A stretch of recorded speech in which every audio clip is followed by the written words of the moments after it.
ഗതാഗത മന്ത്രി കെ.ബി. ഗണേഷ് കുമാറും മുൻ മന്ത്രി ആന്റണി രാജുവും തമ്മിലുള്ള ഭിന്നത പുതിയ തലത്തിലേക്ക്. കെ.എസ്.ആർ.ടി.സി ഇലക്ട്രിക് ഡബിൾ ഡെക്കർ ബസ്സുകളുടെ ഉദ്ഘാടനത്തിന് തന്നെ ക്ഷണിച്ചില്ലെന്ന് ആന്റണി രാജുവിന്റെ പരാതി.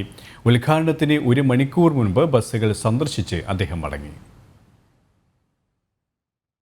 താൻ മന്ത്രിയായിരുന്ന കാലത്താണ് ഇലക്ട്രിക് ബസ്സുകൾ വാങ്ങിയതെന്നും ഡബിൾ ഡെക്കർ ബസ്സുകളുടെ ഉദ്ഘാടനത്തിന് തന്നെ ക്ഷണിച്ചില്ലെന്നും പരാതിയുമായിട്ടാണ് ആന്റണി രാജു രംഗത്തെത്തിയത്. തിരുവനന്തപുരം മണ്ഡലത്തിലെ പുത്തരിക്കണ്ടം മൈതാനത്ത് വെച്ച് നടത്താനിരുന്ന പരിപാടി എങ്ങനെ വട്ടിയൂർക്കാവ് മണ്ഡലത്തിലെത്തിയെന്ന് അറിയില്ല. ബസ്സുകൾ നിരത്തിലിറങ്ങുമ്പോൾ ഒരു അച്ഛൻ്റെ സന്തോഷമുണ്ടെന്നും മുൻ മന്ത്രിയുടെ പ്രതികരണം. എന്തായാലും എന്നോട് പറഞ്ഞിരുന്നത് കിഴക്കേക്കോട്ടയിലെ പുത്തരിക്കണ്ടത്തെ EK നയനാർ പാർക്ക് പുത്തരിക്കണ്ടം മൈതാനം അവിടെ വെച്ച് ഫ്ലാഗ് ഓഫ് ചെയ്യുമെന്നാണ് എന്നോട് പറഞ്ഞിരുന്നത്, ബന്ധപ്പെട്ടവർ പറഞ്ഞിരുന്നത്.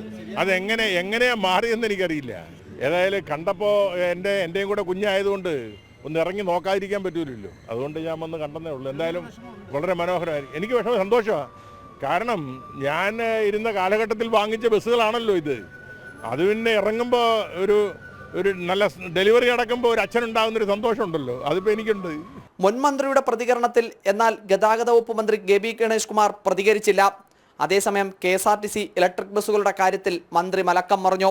ഇലക്ട്രിക് ബസ്സുകളെ അനുകൂലിച്ചായിരുന്നു മന്ത്രിയുടെ പ്രസംഗം.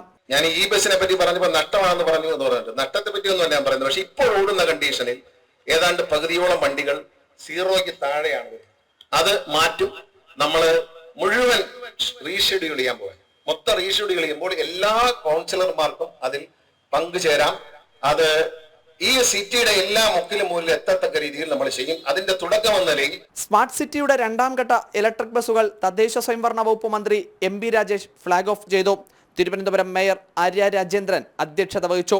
ജനം, തിരുവനന്തപുരം.